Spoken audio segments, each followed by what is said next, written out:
कामारकुंडू cyber थाना क्षेत्र में शादी के नाम पर ठगी करने वाले एक बड़े गैंग का खुलासा हुआ है। ये गिरोह मैट्रिमोनी साइट्स पर खुद को व्यवसायी बताकर महिलाओं को शादी का झांसा देता था और विश्वास में लेकर लाखों रुपए ऐंठ लेता था।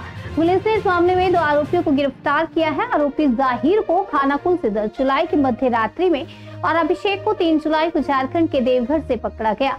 ठगी के शिकार महिला से करीब 42 लाख रुपए ऐंठे गए थे। शिकायत 26 मई 2025 को दर्ज हुई थी, जिसके बाद धारा BNS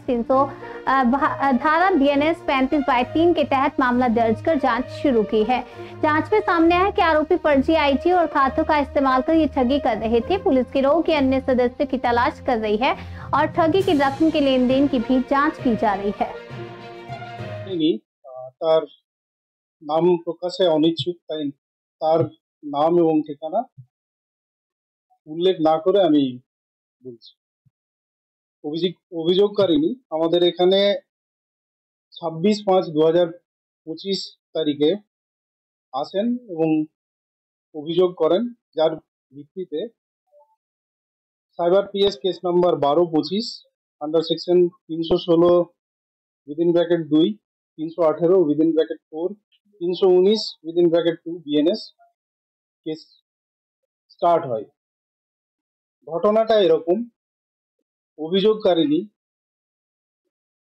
matrimonial site Bharat matrimony তার মাধ্যমে প্রতারকের সাথে পরিচিত হন।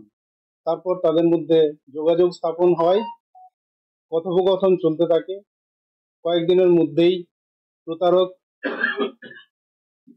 তাদের অভিযোগকারিনী এবং তার পরিবারের বিশ্বাস অর্জন করতে সফল হয়।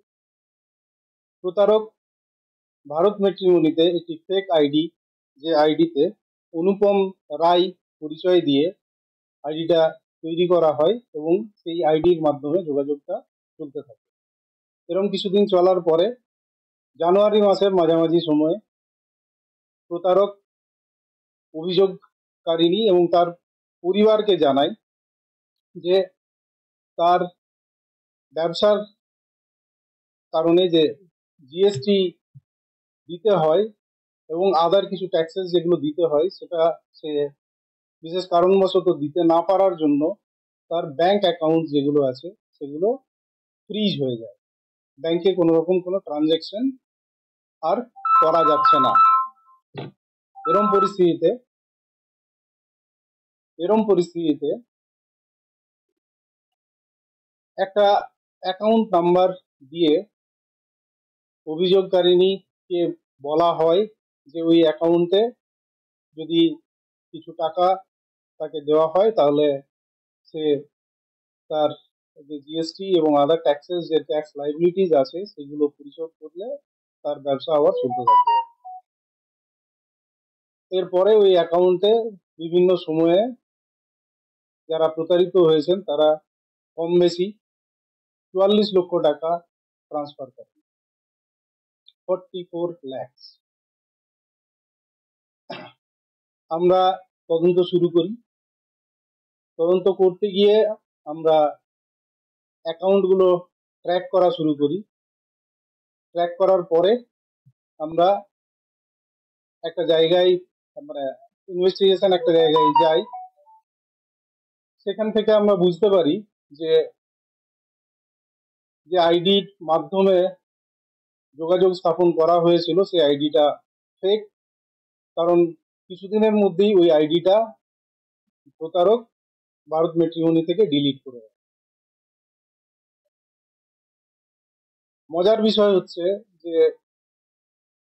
যে আইডিটা করা হয় এখনো অব্দি আমরা যেটা বুঝতে পারছি, কারণ আমরা বটম আপ ইনভেস্টিগেশনে প্রসেসে একটা লেভেল অব্দি পৌঁছাতে পেরেছি। যেহেতু ইনভেস্টিগেশন চলছে, আরো কাউকে পাবো কিনা সেটা ভবিষ্যতে আমরা বুঝতে পারবো। এখনো অব্দি যা পেয়েছি তাতে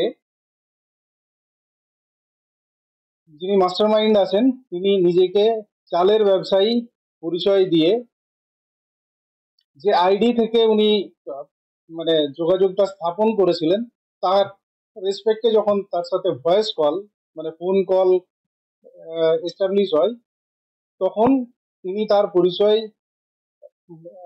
মানে একটা পরিচয় দেন, যেটা আমি তদন্তের সাথে এই মুহূর্তে বলছি না